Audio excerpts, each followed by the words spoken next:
In the 21st chapter of Revelation,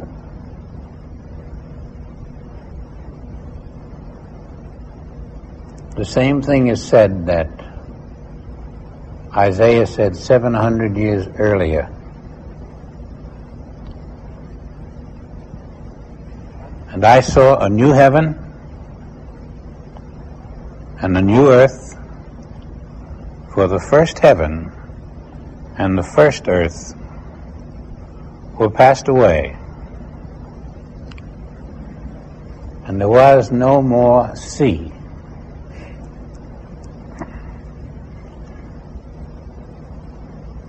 When Isaiah had that revelation, it is assumed by the readers of the Bible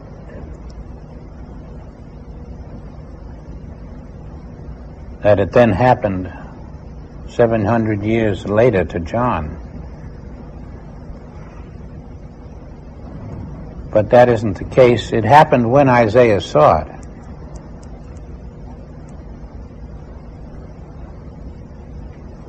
And John simply came to the attention of the public 700 years later.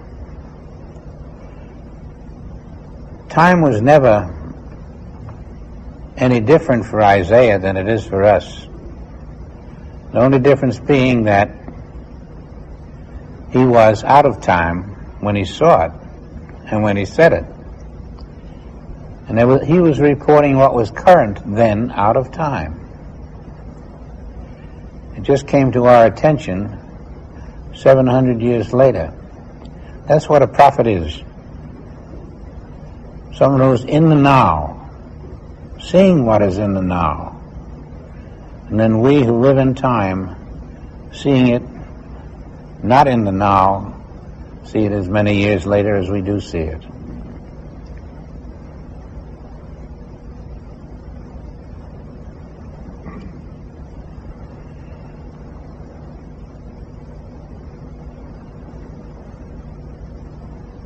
Jesus Christ was on the earth when he made this statement. And when he made this statement, he had attained awareness of something that the earth could not contain. He had seen through the illusion. He lived in the reality. He lived in the new heaven, which was new only to those who hadn't seen it, which means that man thought a new heaven had been discovered. But it was the living place, the abode of those who had found the Father before.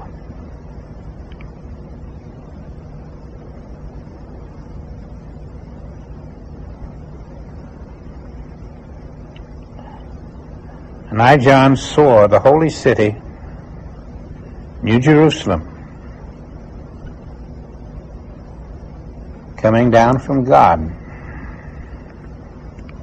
out of heaven, prepared as a bride, adorned for her husband.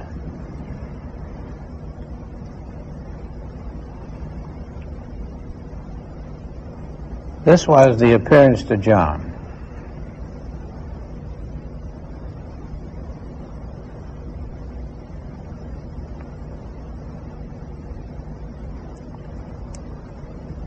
When new consciousness takes over, we are wedded to the bride. The soul meets the bride. The spirit and the bride, the spirit and the soul are wedded.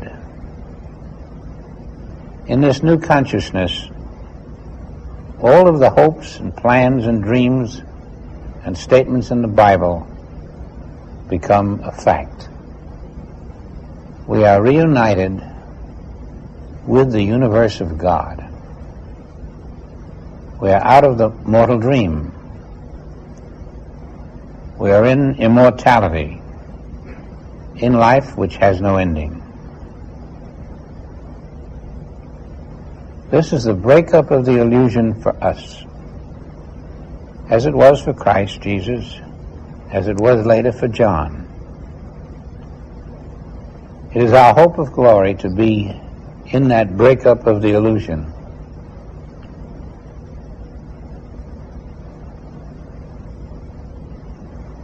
A while ago, we had another illusion on this island. It would seem that the world was tossed around, the land was devastated, some lives were lost. Everyone was in a state of turmoil. How many recognized an illusion, I don't know.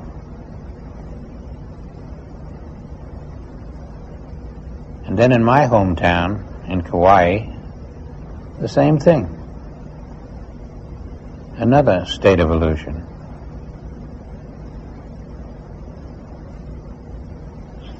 150-mile winds devastated the city. We don't even know what's happening there. But we do know one thing. Only God is there. Those wandering in the illusion of human life, as most of us had for centuries, suddenly could be transported if they were where John is. But they're worried about the material things of life. They're worried about their children, their husbands, their families. Very few are aware that they are looking at the dream world being dismantled.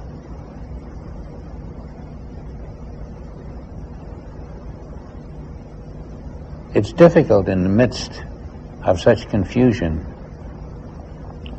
to know that you're in the midst of a dream.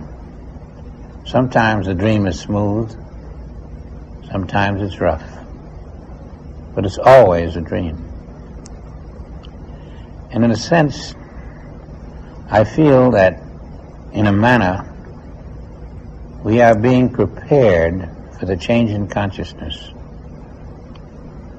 Just as you see the difficult times when food doesn't come to an island or food doesn't come to a city, thousands are homeless, relief flown in, 90 people couldn't get off our island without aid, hospitals were emptied, moved to another city.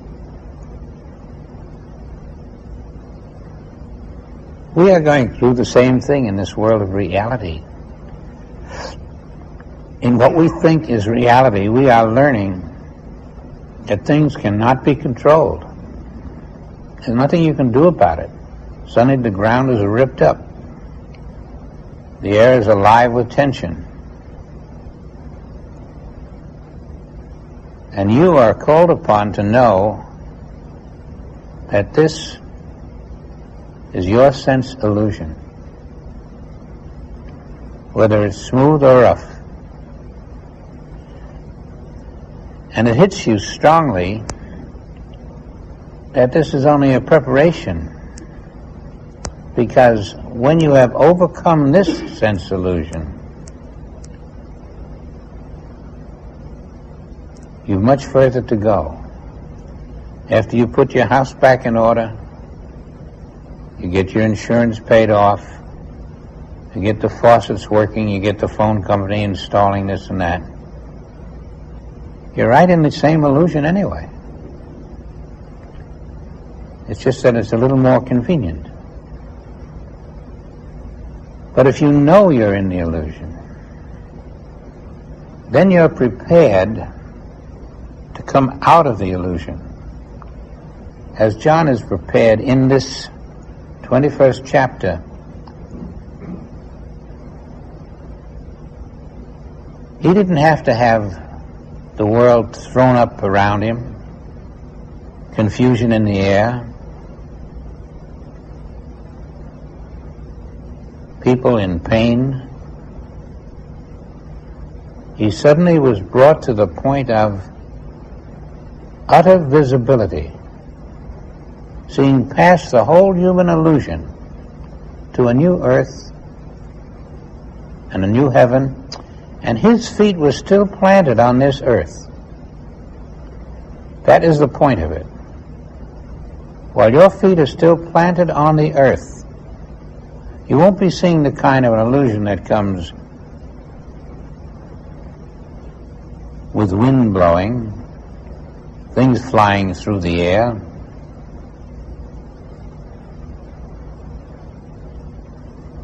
You'll see an illusion that everyone thinks is normal, but you won't. And there will be a day when you will emerge from that illusion, when you can almost feel your possible emergence, and suddenly it's lifted. The illusion for you is not there. You have come into a new state of being. You don't see flesh.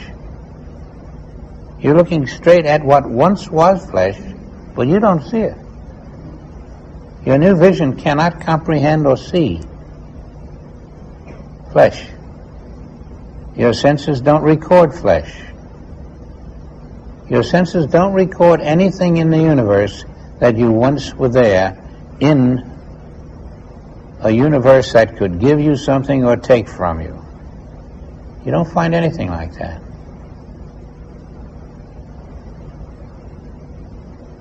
Your new level of perception cannot see weather. Your new level of perception cannot see people. You're looking straight at them as you once did, but you cannot see their forms. You have been lifted into incorporeality. And I know that we have not been lifted into incorporeality at this date.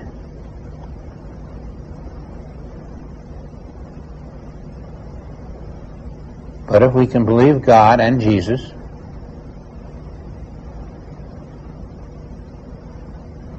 we're going to be lifted into incorporeality. There's no point of this demonstration,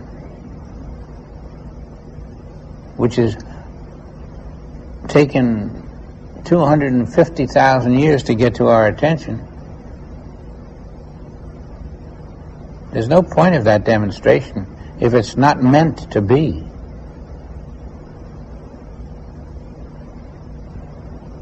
And I, for one, look forward to the day when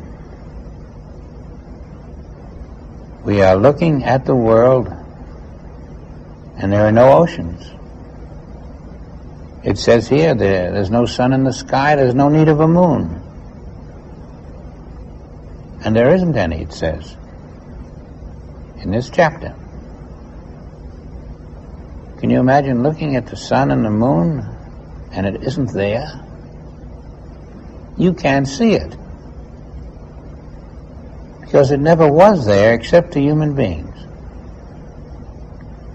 Well, this is the far out that we're coming to. And maybe you say, well, that's so far away, why do we talk about it now?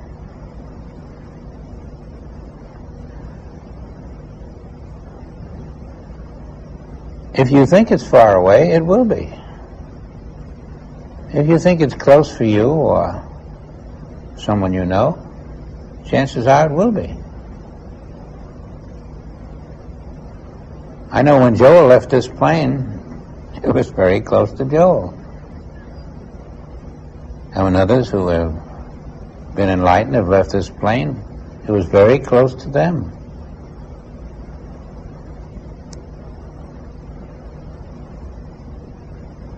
When they were on this plane, they could see what was in store for them. And it's hard to realize that the world has come to a place where it's no longer something to read about in a book. It's something that's happening right outside on your doorstep. It's coming to that. Otherwise, God has been saying a lot of things in the Bible that you have not heard. It's clear from what we have seen that you and I have been preparing, carefully preparing. In every incarnation, we continue that preparation. We are preparing for the day when the fourth world, which is the day of man and woman, is no more. And when man and woman are seen in their true light,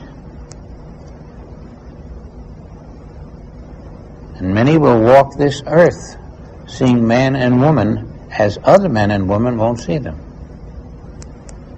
You'll walk right past an individual who is seeing man and woman a different way, and he will not be visible to you. Maybe you didn't think you'd come to that day, but you're coming to it swiftly. We live in a world that is changing rapidly, and the changes are only in the illusion.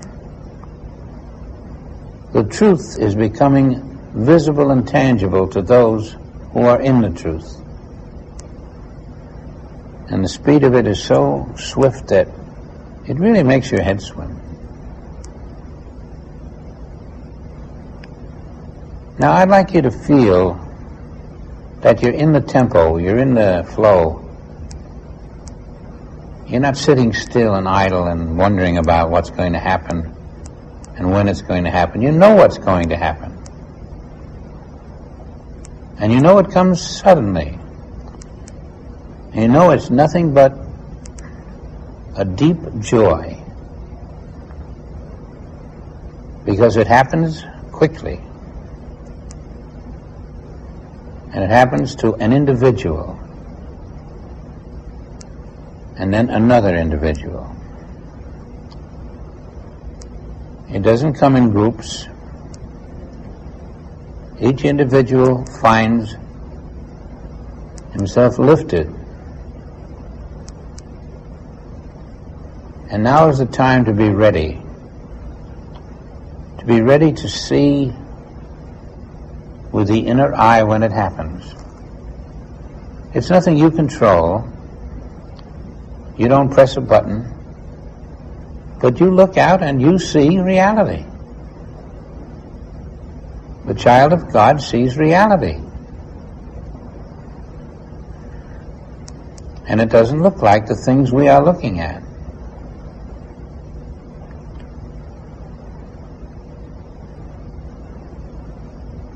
There's a lot of passages in here about the 12 stones.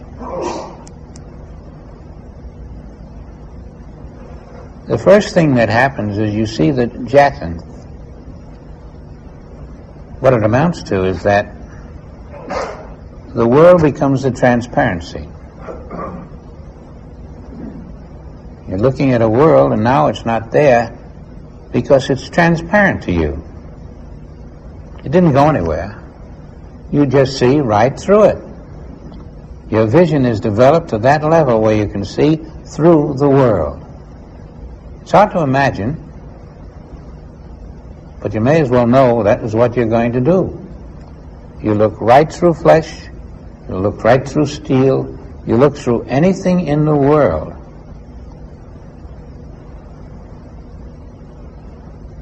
And that's what Jesus did. The Christ.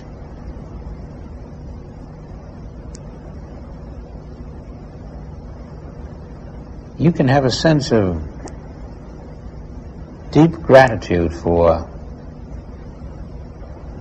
the you that you are, even though you don't appear to be that yet. Because someday you will look at things that you cannot see right now, and you'll look right through them at things that you will see. And you will understand why the Bible has been telling us that we are as perfect as God. There aren't any men or women in the fifth world.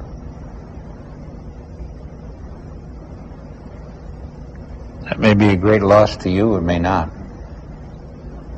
But they're only sons of God. And we never talk like this because we're in the learning stages, going up, learning. But we're getting close to the fruition.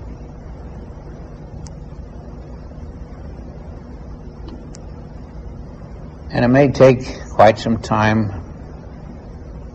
Maybe in your illusory world you'll call it 1,000 years. Maybe in your illusory world it'll be 100 years or 5,000 years. But in truth, there will be no years. It won't be 100 or 1,000 or 5,000. It'll be reality attained. Illusion left behind.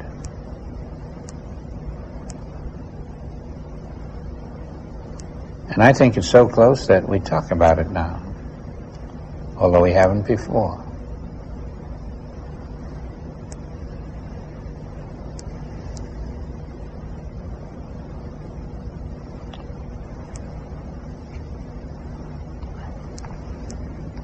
And I heard a great voice out of heaven saying, "Behold, the tabernacle of God is with men. He will dwell with them, and they shall be his people. And God himself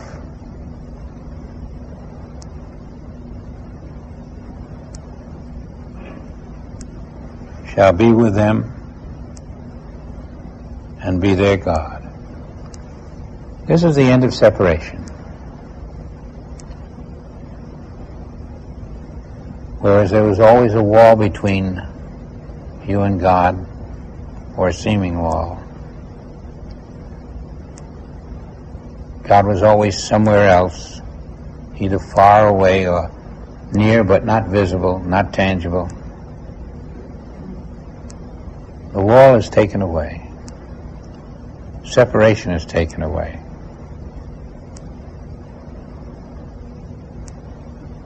Do you know what it means? What happens when separation is taken away?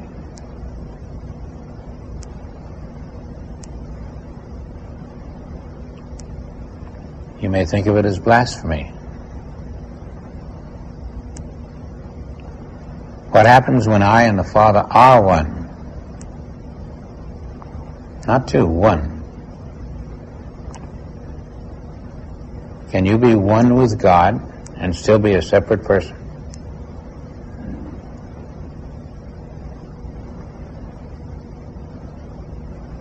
Does that mean you are God? Does that mean I and the Father are one? Or does it mean the Father is greater than I?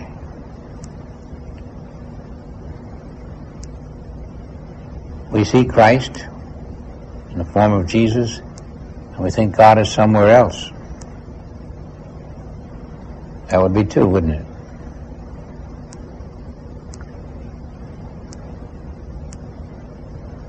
We say the Son of God. How would it be if you said, He is God, and He is God, and He is God? And how can there be a God and a Son if God is one?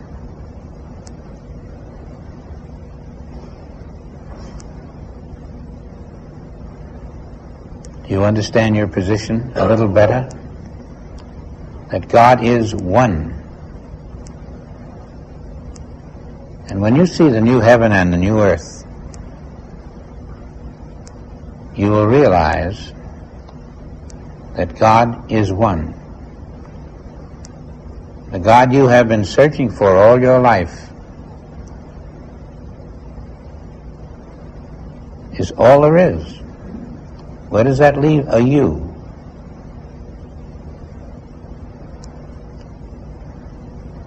Each of us is the God of heaven. There's no separation. Each is God's son at this point. But as we rise in consciousness, each of us is equal with God. What does that mean? It means that we are one being. But if you are equal with God, and I am equal with God, and she is equal with God,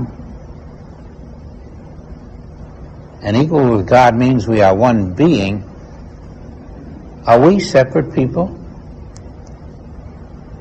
Are you and I separate? If we're equal with God, we're equal with each other.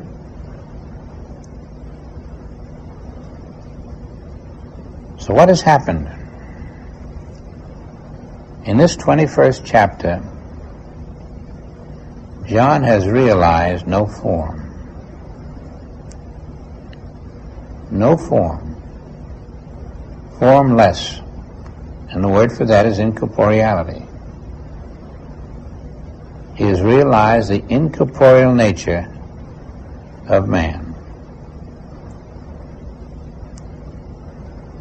Where you have no form and you are one with the Father,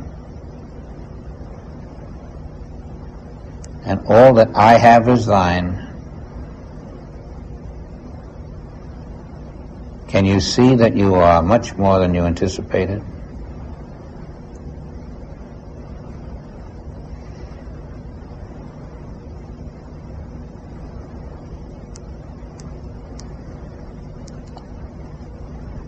When we attain this level,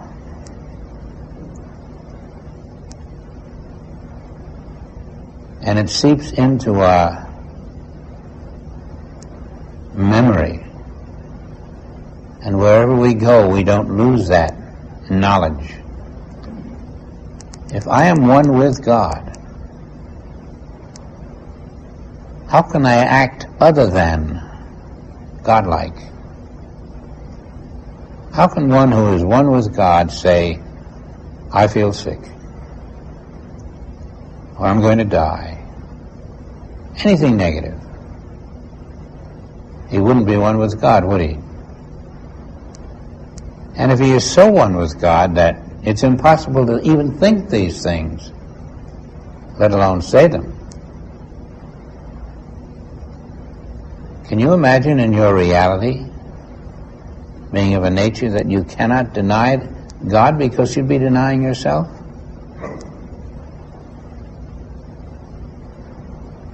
And yet, God's perfection is our perfection.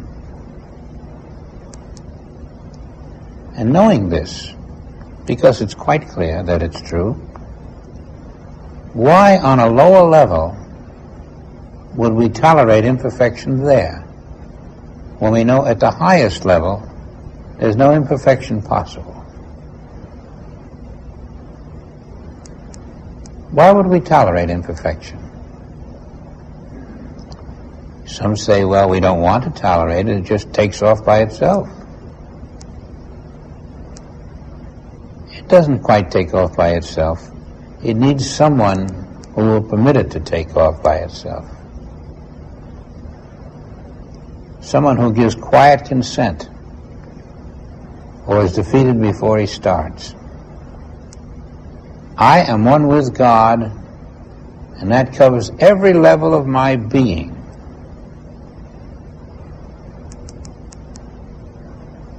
It's worth fighting for, to grimly know that I am one with God, and I stand on that fact in the quiet of my being, and the realization will come to me. I and the Father are one. Thou seest me, thou seest the Father.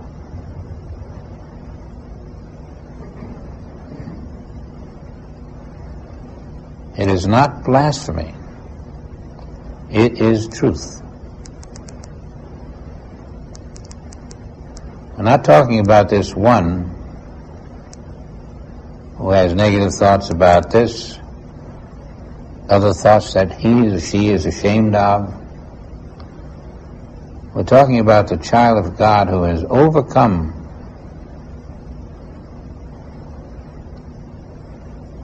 all of the human traits that are the negative thoughts.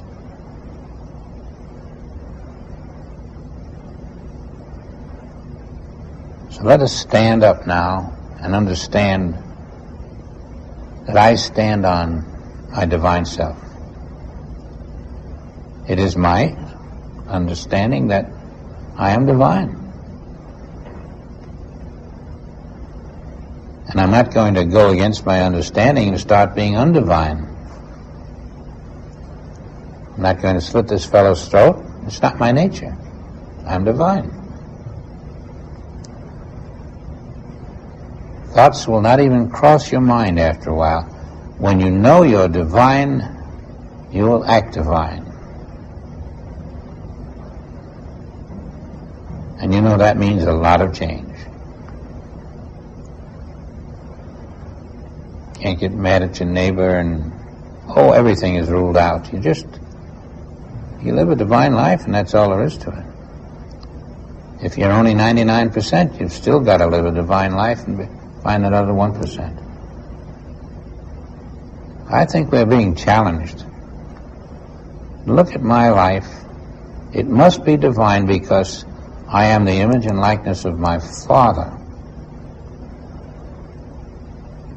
And if it is divine, and I allow something non-divine to happen, well, that's as bad as a child in school hiding his friend's notebook or talking behind the teacher's back. We are divine, and we're going to act it consciously. We act it through every circumstance. Now, maybe the other fellow doesn't act divine. He comes over and he blacks your eyes and he steals your wallet. Or maybe he puts a knife in you.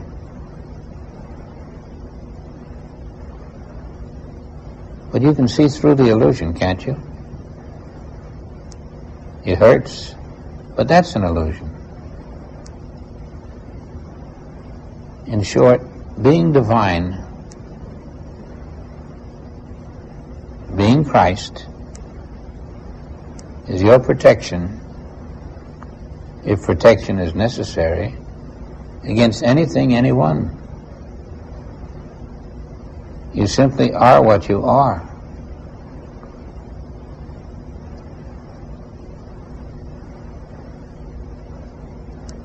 There's nothing in your life that can be detrimental to you because your life is the life of God.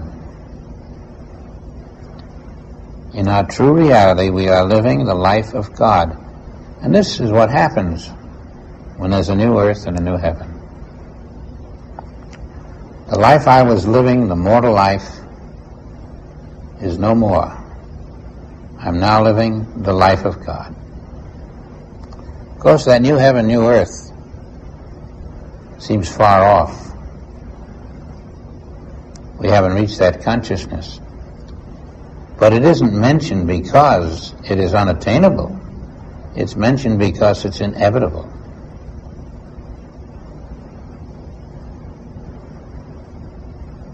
And it's advisable to think about it, to prepare, to know when it happens, I am prepared. And to work for the happening.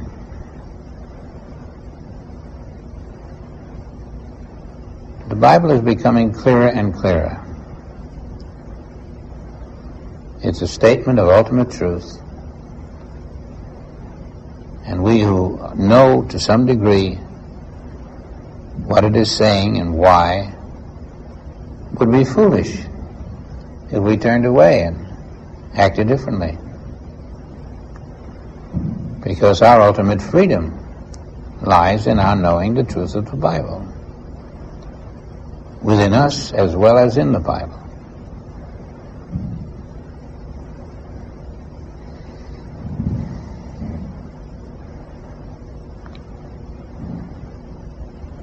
So let's examine a few more thoughts that he gives us.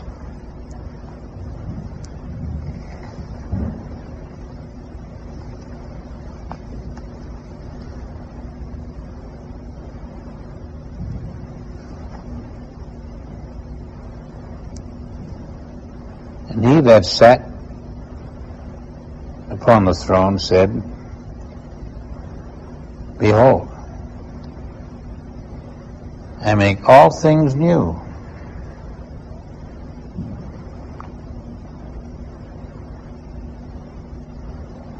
And he said unto me, Write, for these words are true and faithful.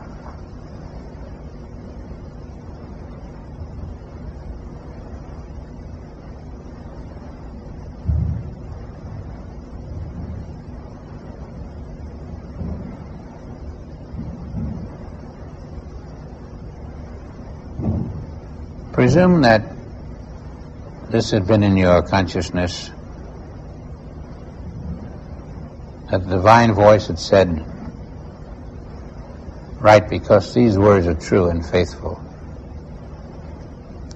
Could you contain yourself? Would you doubt them? Would you not quiver just in trying to reach for a pen to put it down?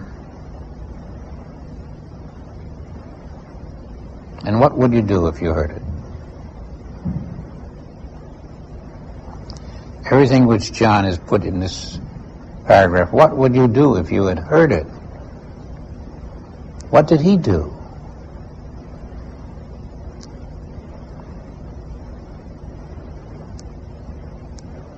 To receive the words from this invisible source called God, to see the things he saw, to feel the rightness of them. He could never be a human being. He could hardly be seen by one person on the earth.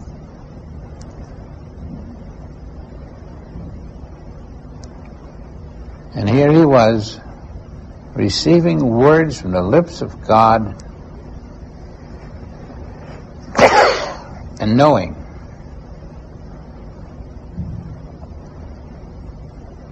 that I am standing on the threshold of a new age,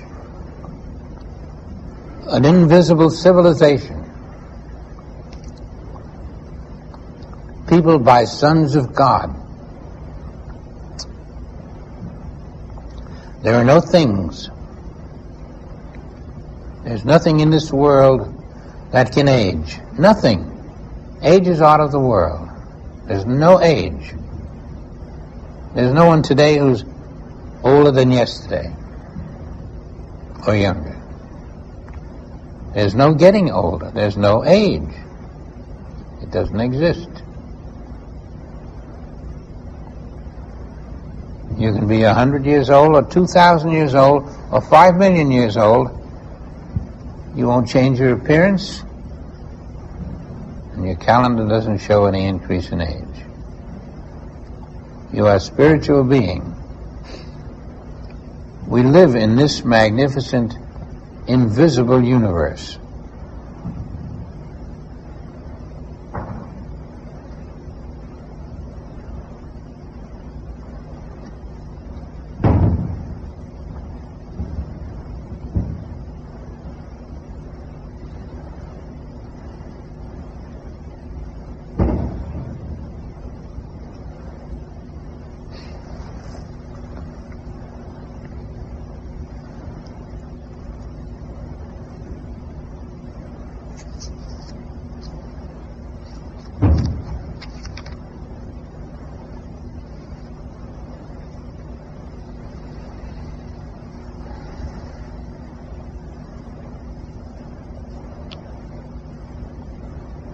And then he speaks about Jerusalem, New Jerusalem, a new city,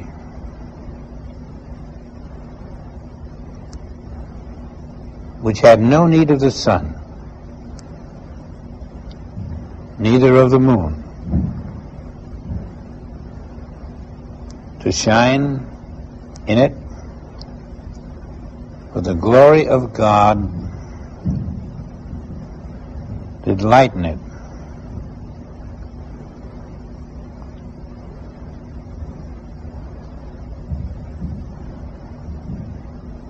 And the Lamb is the light thereof. That Lamb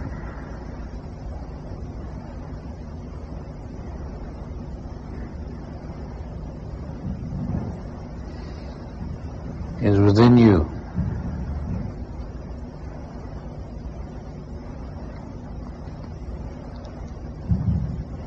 Can you imagine that the light of a city could come from that which shines from you?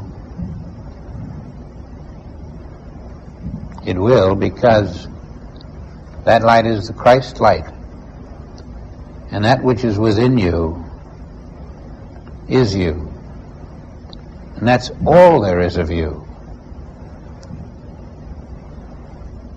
And the Christ light at this point is free to shine without any obstruction. The fullness of your light is greater than the light of the sun. The sun must disappear because your light is too bright. And yet we look at it now,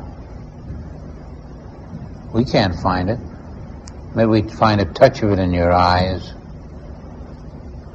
a touch of it in the way you walk, something about your manner. But we don't even see a thimbleful of light compared to what is. When the light of a city is the light of Christ in you and you and you,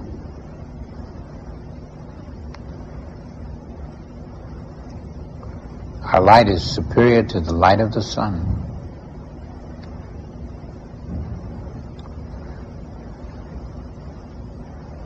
Do you wonder about that, how that can be?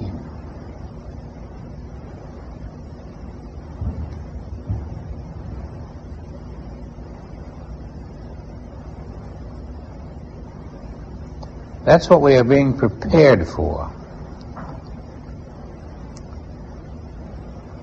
We won't be blinded by it. Our own light won't blind us. We won't have little eyes to look outward that could be blind. Wherever we go, we are the light which lights everything around us.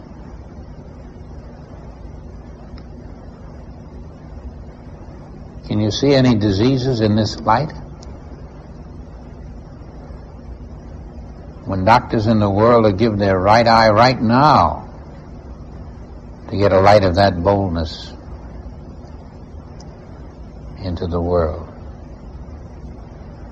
That light makes disease impossible. The very light of your being makes disease impossible.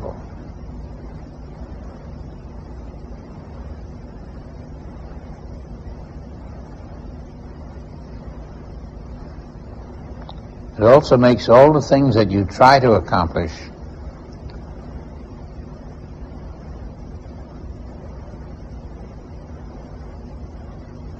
disappear in the light, because they've all been accomplished. Everything you could possibly want to do, you've done. The light of you is the perfection of the domain of the Father. The universal light of you. It's impossible for anything to be wrong in that light. There's no place where anything can stand to be wrong. Everything is the perfect light of the Father. That's who we are. And to live up to it while in the flesh is difficult. But as we determine ourselves to be better and better and better, we find strange, wonderful things are happening. And that's because more of the light is getting through. You can't have a sore foot in the light.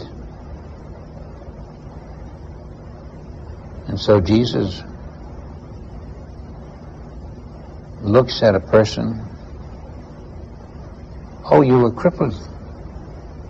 Of course, in the Christ light you can't be a cripple.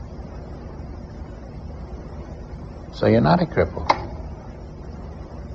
The light is the Savior. The Christ light shines in the midst of you,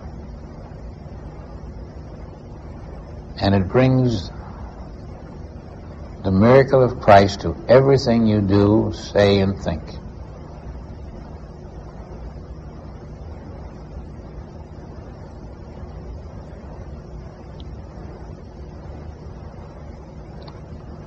We'll see children in the new light.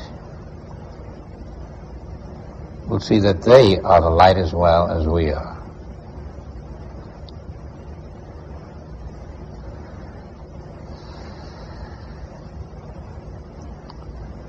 Let's find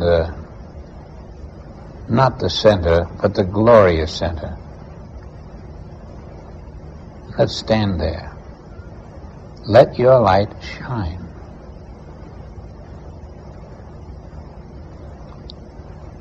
Let no thought cast a shadow.